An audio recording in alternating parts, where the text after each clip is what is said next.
September the 11th, 2001. The World Trade Center is under attack. On Liberty Street, in the shadows of the Twin Towers, is the fire station closest, Ten House. Its firefighters are the first on the scene. There's just blood all over the floor. There are people panicking. There are people that are having a hard time breathing. And it says, let's set up this evacuation line.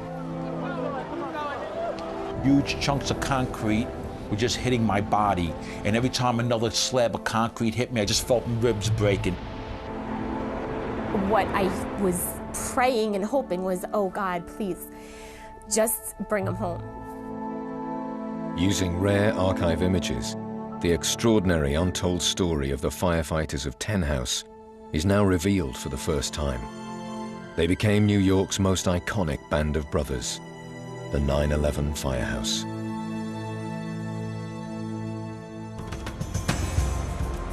The fire department of New York is one of the biggest in the world. In the 1990s, its firefighters tackled nearly 30,000 fires a year. They were known as New York's bravest and prided themselves on how they rescued people, whatever the cost. You're the last chance that they have. It's your responsibility to go there and help these people out. That's why firefighters are friendly guys and friendly to each other. We might be the last people we ever see. And it takes a particular personality to go into a burning building. Attacking the fires needed battalions of ladder and engine companies in firehouses all over the city. By far the closest firehouse to the World Trade Center was on Liberty Street. In case of emergency, the men of Ten House would be first on the scene where 50,000 people worked. It was a responsibility that drew all who joined them together. They put me in ladder 10. I show up at the door, introduce myself. The captain says, you know, when you come to find a firehouse, just look for the biggest building in the city. We're right at the bottom of it. I became close with them only because it was a brotherhood. Where did they show up? They showed up at ladder 10, engine 10, Ten House. The men of Ten House were proud of their work. Yet until the 1993 bombing, they had dealt with only one fire at the World Trade Center in 18 years. So amongst the city's firefighters, working at Ten House was considered a soft touch. John Morabito was Ladder 10's driver. We were in an area that was secure. Most buildings were made of concrete and steel. They had a lot of fire suppression and sprinkler systems, so we didn't go on a lot of fire calls. So we took a lot of ribbing from other fire departments that we were a slow house, that we weren't really a very busy house. We always had pride in ourselves, so we'd always just say, well, yeah, we'll see you at the big one, you know, we'll catch you at the big one. At 8:30 on the morning of 9/11, firefighters at Ten House were changing shifts. Teams of 6 for each truck ate breakfast and chatted with their brothers as they handed over. They included probies, probationary firefighters, like newly married Jimmy Brown. I was a brand new probie, still learning the ropes, but that's what every firefighter lives for, a first due job, where you can put the fire out, especially if you're on the engine. If you have the nozzle, you're actually putting the wet stuff on the red stuff, and that's what you live for. It was 8:46 a.m. American Airlines Flight 11 was hurtling towards the Twin Towers. The big one, an event that would change the world, was about to begin.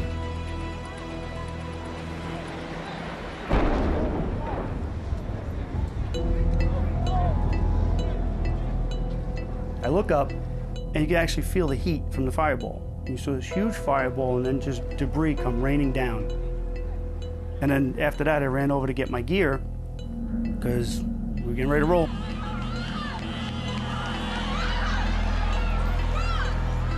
Another probie at Ten House that morning was Sean Talon. I remember turning to Sean Talon, who was a probie at the time, and I said, Sean, stay close to me. You know, I'm not a senior man or anything, but I have a little more experience than you, and we're going to see some really bad stuff today. On Liberty Street, 10 house companies got ready for action as all firefighters in Lower Manhattan responded.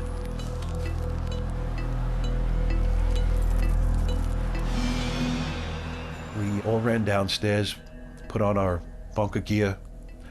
Myself and Terry Rivera jumped on the back step of ladder 10.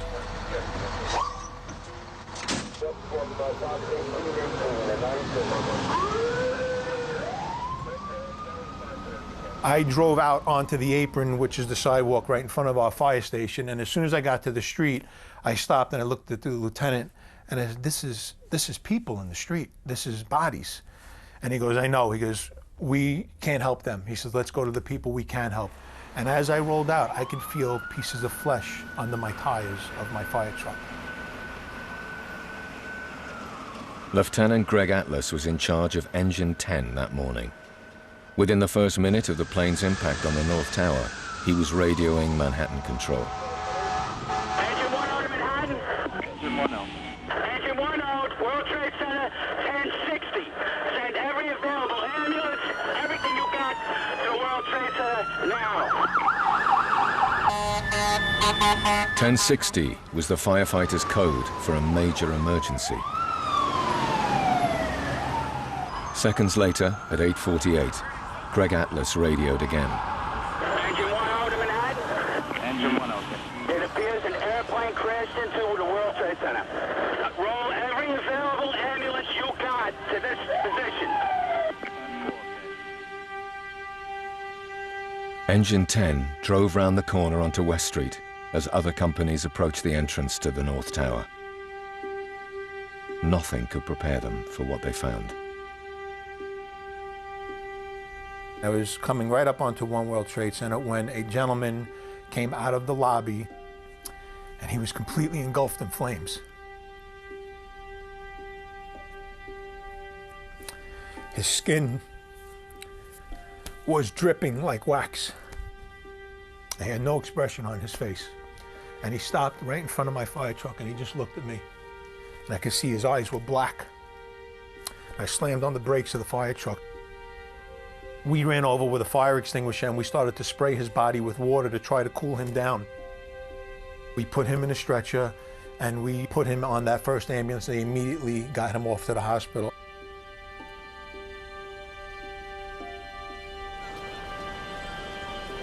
Got to the entrance and there was 2 burn victims there, the male and the female. And the first one I came to was a female. She was still alive, albeit she was in agony because I remember her rolling around, gurgling, and she was burned from head to toe. I says, all right, the medics will be right behind us. They'll help this person. You have to go do your job. Part of that job was getting past this woman, and the only way past her was to step over her. And it took everything I had to physically step over her and not help her. As the company of Engine 10 waited for orders in the lobby of the North Tower, Greg Atlas can be seen here at the command post. His wife, Joanne, was at a coffee shop near their home in upstate New York. I heard a woman say, we have to keep praying. And I said, is everything all right? And she said to me, plane hit the Trade Center. And you kind of feel everything drain out of you. And all I could think, oh my God, Greg is down there. You know, where is he? The horror that confronted the 10 house firefighters had only just begun.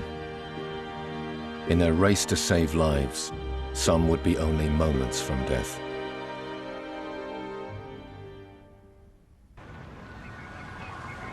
At 9:02 a.m., a second hijacked plane powered towards the World Trade Center.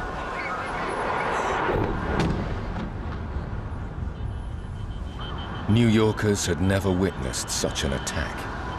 Yet these terrible moments of death galvanized those whose job it was to save lives.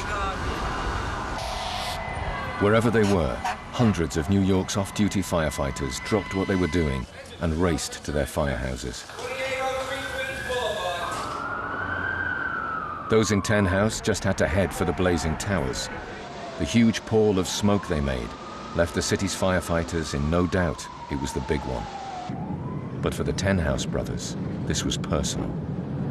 As they're driving on the bridge, I could see clearly now that the two towers have been struck, and picking up speed, and I'm doing about 60, 70 miles an hour, and I look behind me, I got all police cars and emergency vehicles all following me too. I'm leading the parade here. Geez, I was there so fast. My car was smoking because it wouldn't go any faster than it was going. And the only people going in the direction I was going in were all the firemen and cops. And I could see the smoke in the buildings. I'm like, oh God, this is worse than I thought it was. West Street, 9:10 a.m. Both 10-house trucks remain where they were left, most of their firefighters now climbing the North Tower. The role of Engine 10 is to get water up to the 93rd floor where the fire was raging. It is pumped from a hydrant, and the firefighters' mission is to connect their hoses to a network of standpipes.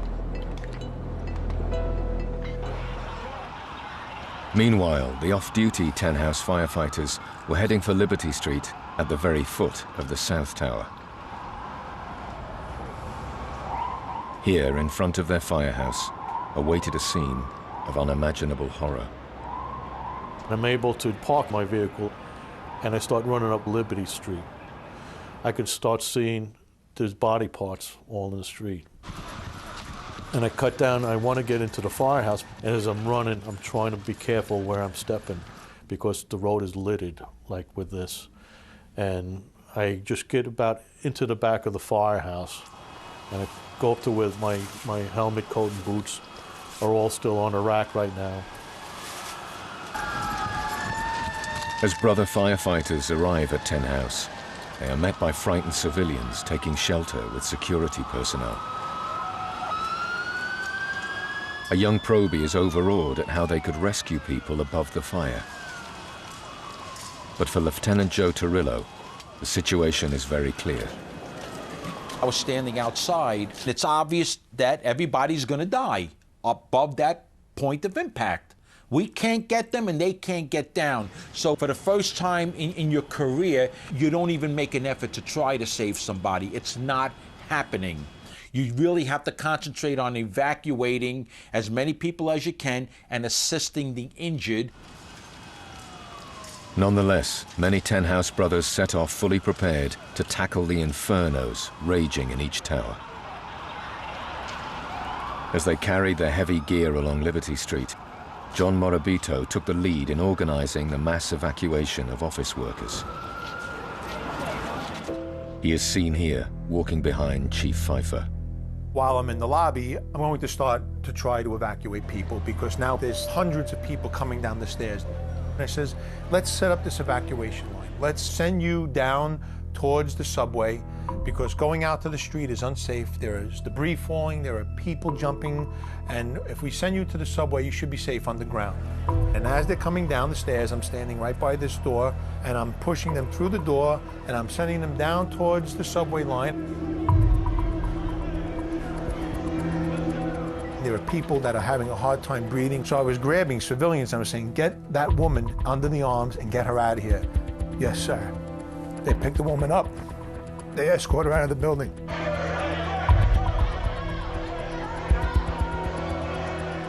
I would say probably close to 3,000 or 4,000 people came down past my location, and they were coming in droves, and they were bleeding, and they were burnt, and they were panicking, and they were screaming, but they were following our instructions, and they were evacuating the building.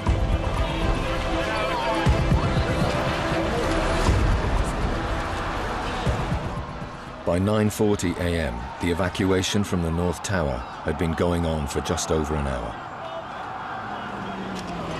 Although thousands of people had been helped to escape the burning building, hundreds were still slowly making their way down the stairs. Among them was Jean Potter.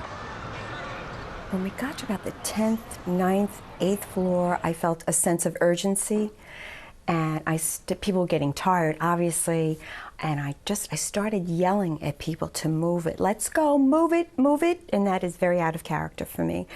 And I just felt that the clock was ticking. We had to get out of here. Jean was married to 10 House firefighter Dan Potter. She knew Dan was officially off duty, but she also knew her husband would feel duty-bound to be there. One of the last people to come down the stairs is Jean Potter, and she came up to me. She says, "Is Danny Potter working? Is he working today?"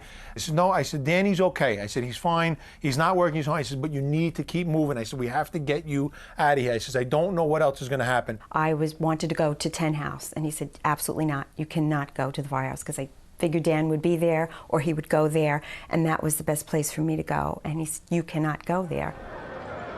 In that moment, John saved Jean's life. If she had gone in the opposite direction, she would almost certainly have died. The time was 9:55. Evacuees continue to stream out from the towers. Amongst them is Jean Potter. I came out. I sensed burning debris all around me. I looked at my watch. It was 9:55 a.m. I proceeded to walk. There was a woman in front of me that stumbled, and I gently helped her regain her footing. And I ran into one of our doormen. And I said, "Richard, what happened?" He said, "We've been hit. We were under attack." I proceeded to walk down the rest of the block when all of a sudden I hear rumbling. And it was horrible.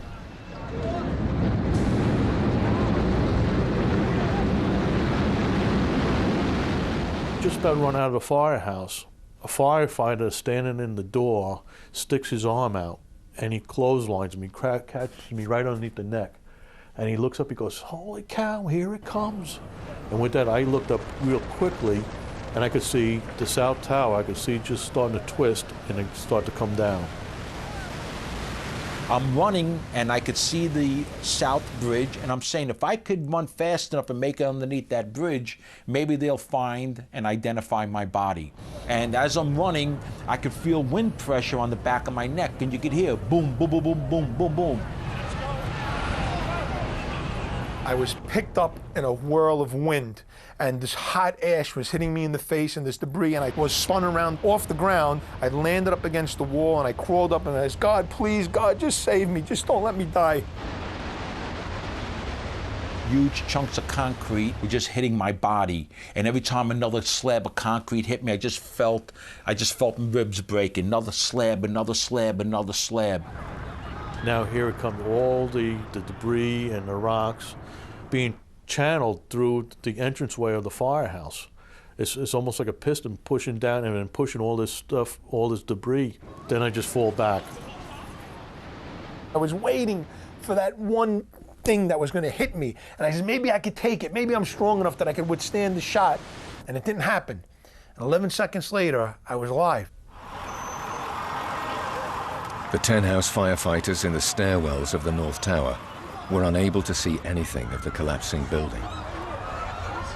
We felt this unbelievable rumble, and the North Tower just started shaking violently back and forth, so much so that I had to just brace myself up against the wall in the stairwell, and immediately the lights kicked off, the emergency lights kicked on, and the rumbling was just so loud and so violent, and we all looked at each other, and thankfully we were on the same page. From my company, we said, "We got to get the hell out of here." So we decided, as a company, we were going to evacuate. 10 House firefighters racing through the streets to join their colleagues were enveloped by a vast, acrid dust cloud. And when the dust came over, it was hot. It was hot and gritty. It was on the back of my neck, and there was no way of breathing. I had my face inside my shirt, couldn't breathe. Every time you rub your face, the glass and the grit would make you bleed. Thousands of civilians and evacuees were caught in the dust-filled streets around the World Trade Center. Those nearer the collapsed building suffered disorientation and breathing problems. Where are we? Which way to go? Jean Potter was near Broadway. I was walking in gray falling snow. It was so silent. I was wet from being in the concourse, and then this gray snow was falling on me. And I just asked, "Where are the towers? Are the towers behind me?" I was very disoriented. And someone said yes, and I just proceeded to walk. As Jean wandered through the dust cloud, Her husband, Dan Potter, feared she was still in the North Tower. Mel Hazel, he's a fire marshal. And I said, Mel, it's me, Dan. And he looked, he goes, Danny. He said, oh my God, Danny, are you okay? I said, yeah, I'm okay. I said, Mel, I said, but Jean, I said, Jean's on the 81st floor. I think she's got to be up on the roof of the North Tower. And he's looking, he's going, he's like, oh, this ain't good. This is not going to be good.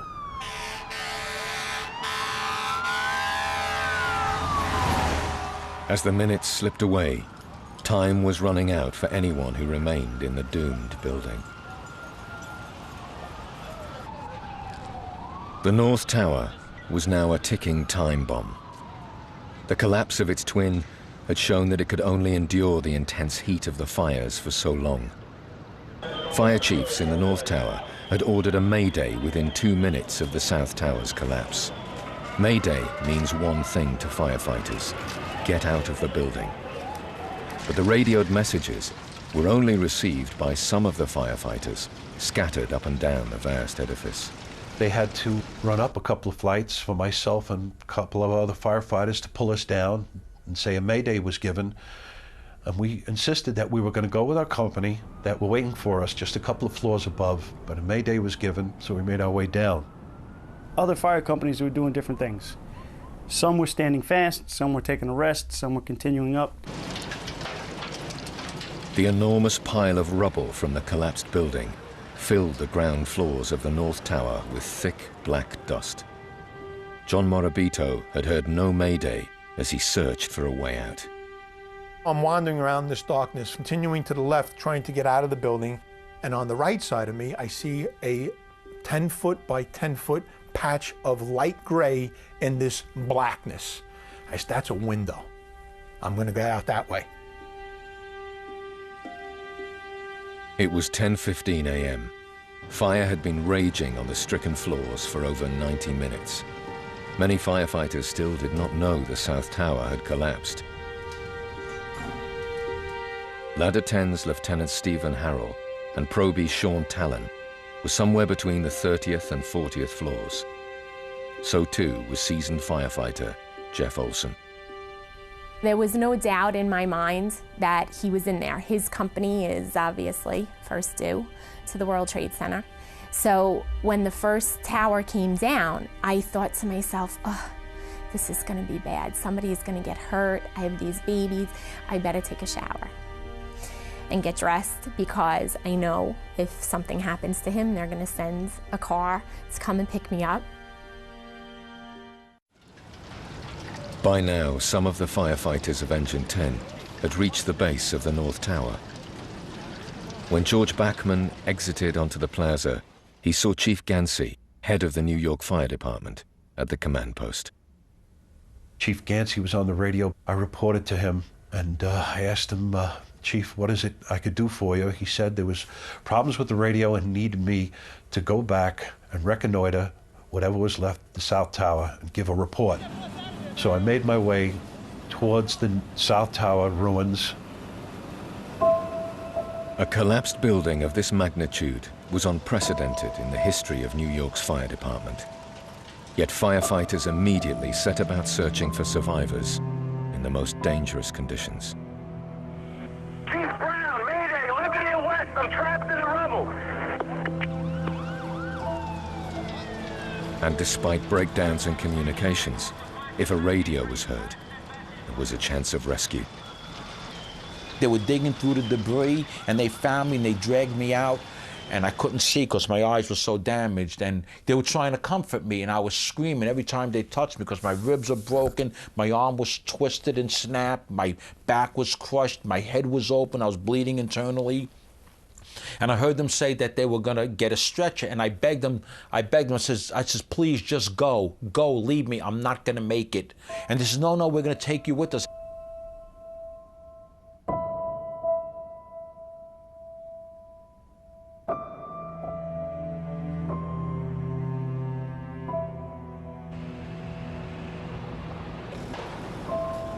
At 10:17 a.m., Probie Jimmy Brown reached the exit of the North Tower. By now, he had lost sight of his fellow 10-house firefighters. But as jumpers and debris continued to rain down, Jimmy dutifully responded to the command of another unit's officer to help evacuate a last group of civilians. We weren't cohesive units at that point. And he says, listen, we need to make a human line underneath 6 World Trade Center and guide them out to Vesey Street around the building. So me, being a good probie that I was, following orders, I said, okay. And I didn't even really look up to see if anything was coming. I just kind of turned my head up and just made a mad dash. And I got to the overhang, and I'm like, okay, I'm safe. And I'm watching these people. As they get to the doorway, they're looking up, they're running. They get to me, I shoot them. Next one, next one. There really wasn't any more civilians coming out. It was all first responders. I said, okay, you know what? That's it. I'm out of here. I said, this is getting too hairy. There's a lot more stuff coming down. I have no idea what's going on. I just got to get the hell out of here. Around the corner on West Street, George Bachman responded to distressed calls coming from a vehicle. We could hear a woman screaming in the distance.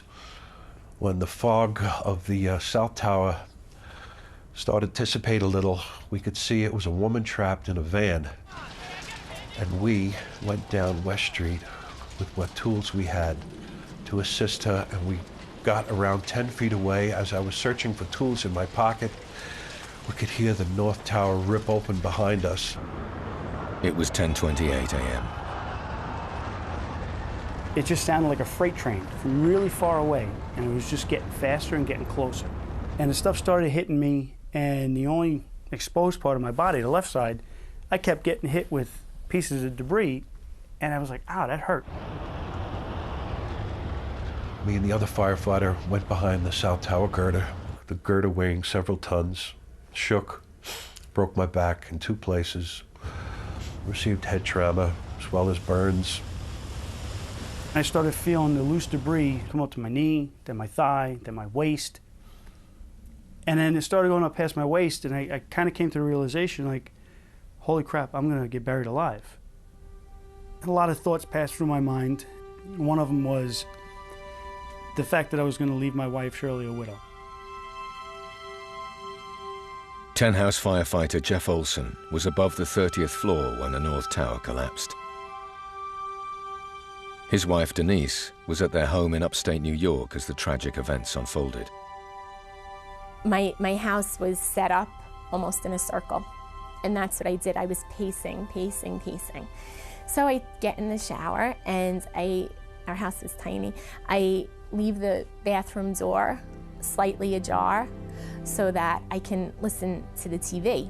And as I'm in the shower, I hear the newscasters, oh my God, the second tower is coming down. And while I was in the shower, at that exact moment, I had a locket that Jeff had given me. And it fell off of my neck. I felt like it got yanked off, basically. And immediately at that second, I knew. I just sensed that he had fallen. What I was praying and hoping was, oh God, please, just bring him home. I don't care if he's hurt. I don't care if he's missing limbs. Just bring him home.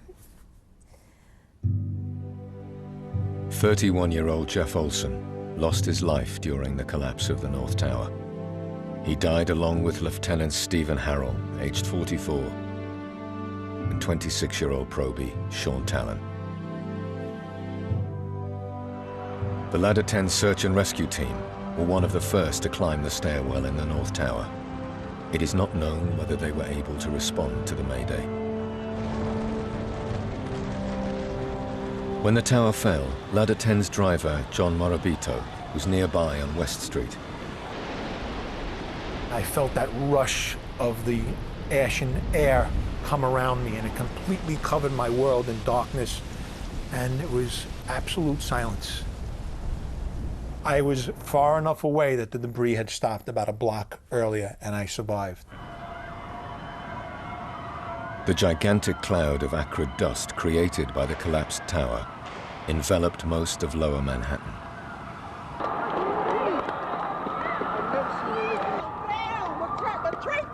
Jimmy Brown was at the epicenter in the remains of World Trade 6. the building had saved his life. I ended up on my back. Everything was pitch black. I couldn't see a thing. I couldn't see my hand in front of me. I turned on my flashlight, and I couldn't see anything. I couldn't even see the flashlight. It was just everything was swallowed up by the dust.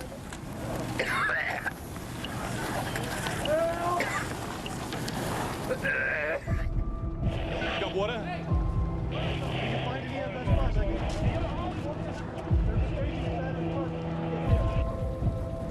I see fire trucks burning, cop cars crushed, and just this endless sea of papers and dust.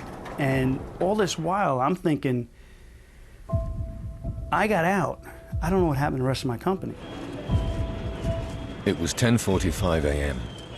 The fate of Jimmy's company, Engine 10, was as unknown as all the other companies in New York's fire department. In the coming hours, the race was on to find survivors amongst the carnage of what was once the World Trade Center.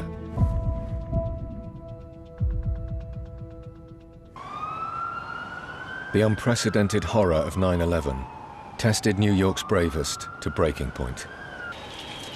Amidst the devastation of the collapsed towers, firefighters attempted to regroup their companies.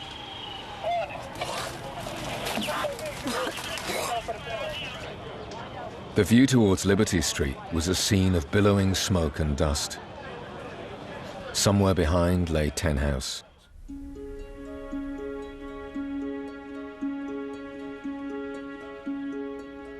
When the building came down, the debris went over the top of the firehouse and landed in the street behind. All this was piled up behind the firehouse. So I was actually used that to walk up into the window. The back window of the firehouse was probably 10 feet off the ground. I make my way to the firehouse, and when I get to the firehouse is in complete disarray. There's actually an ambulance backed into the engine bay of the firehouse. The firehouse was completely covered in dust. There was all sorts of debris coming through the front door. There were a couple of firefighters that I recognized. Vincent Geloso was actually walking towards me as I was coming in, and he goes, "Dead man walking." He goes, "How did you survive?" I'm talking to Mike Cancel and to Dulski and to John Schroeder, and these were all guys from my firehouse, and I'm asking, "Where's Lieutenant Atlas?" And someone said, "I saw Lieutenant Atlas. He went on a ferry. He's on his way to New Jersey. I think he had a broken leg. They were taking him to a hospital." I'm like, okay. So now we're gathering this information just from hearsay. Here on Greenwich Street, 10 House is on the far right, enveloped in smoke and dust. Firefighters reassembled into their companies as best they could. Then it was time to get back to saving lives. As soon as you walk out the firehouse, you start going to work. You don't have to walk but 2 feet before you could start getting involved. It was all up to us to try to do what we can possibly do. And we were fighting with time. Somebody's stuck under there. How long is the man going to survive, or the woman? And then as we're going, all we wanted to do was find somebody.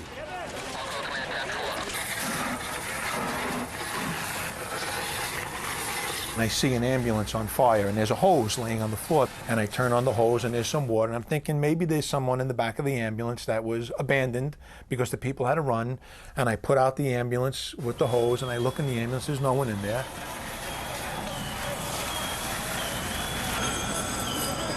Everything was on fire, everything. Beepers were going off, buzzers for the air packs were going off. Everybody's walking around like zombies.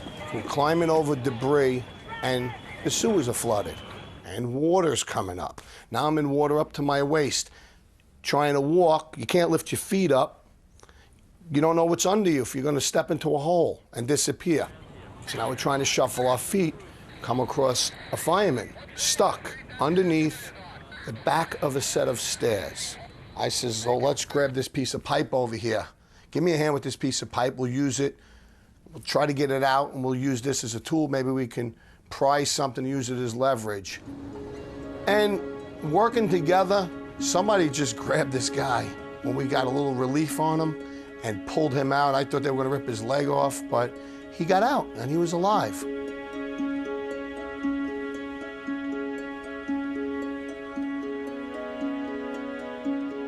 But success with finding survivors was hampered by the fire that took hold in the remaining buildings of the World Trade Center.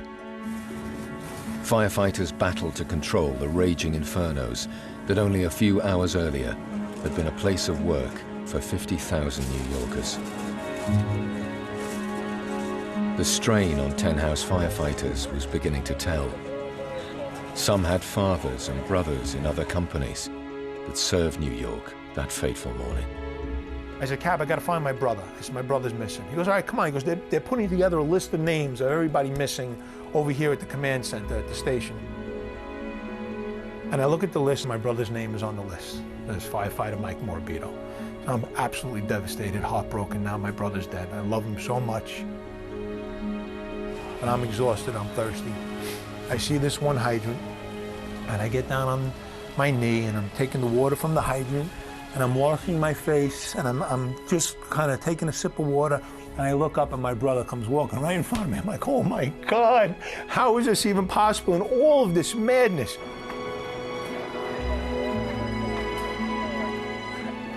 I'm looking down, and there's another fireman that's looking down, and we ended up literally bumping into each other.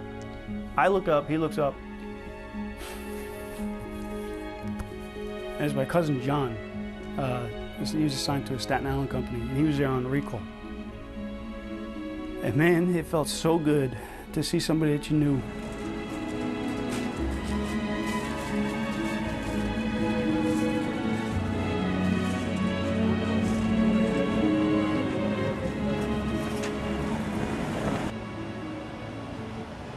It was now 2:30 in the afternoon of 9/11.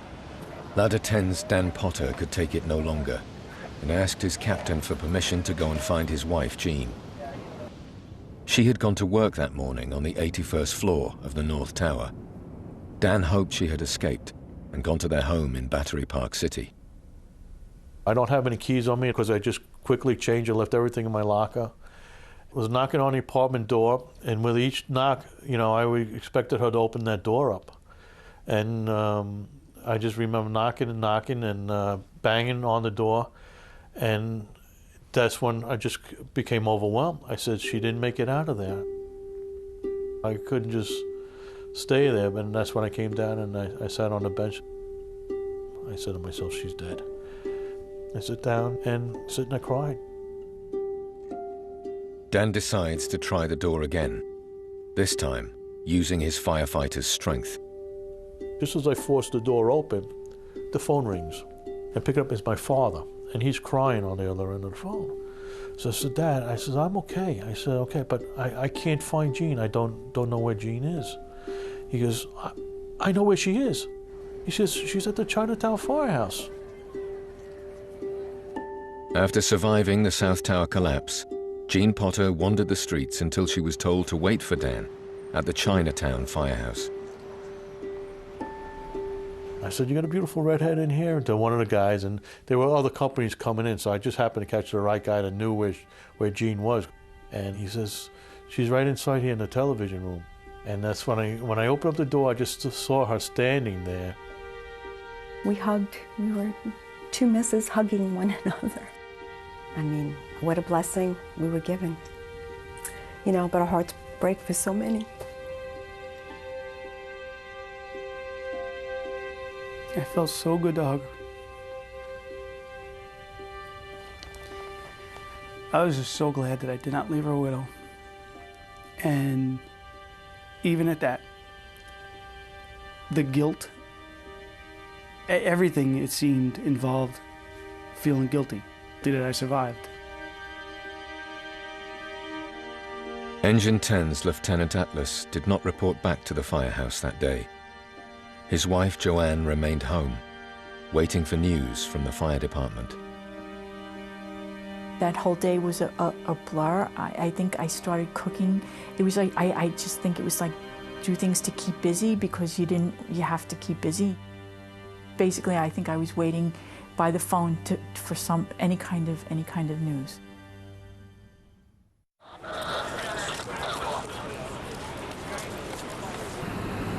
By the end of the most momentous day in the history of New York's fire department, nearly 400 firefighters were reported as missing. 6 of the names were from Ten House, half the firefighters who were on duty on 9/11. One of the worst words in the world is missing, because that's what we were dealing with at that point. Everybody was missing, and nobody knew anything at that point. The desperate search for survivors continued through the night. Engine 10's Pete D'Ancona worked ceaselessly in the most hazardous conditions. The amount of time we were down there, I didn't see too many people coming out alive. And it really hurt. Pete is captured here at the end of another night's search. See this? This don't run. This colors right here don't run. That was his company over there. That's my company in front of 10 and 10. You guys from the 10? It's very, very, very hard to keep moving forward if you're not getting anything back from it. You start to give up. After 2 or 3 days, they had set up the Ladder 10 apparatus floor as a makeshift morgue. We made it a point to do what we had to do as professional as we can, to the best of our ability. I don't know anybody who didn't do it that way. We tried to give everybody as much dignity as we possibly could.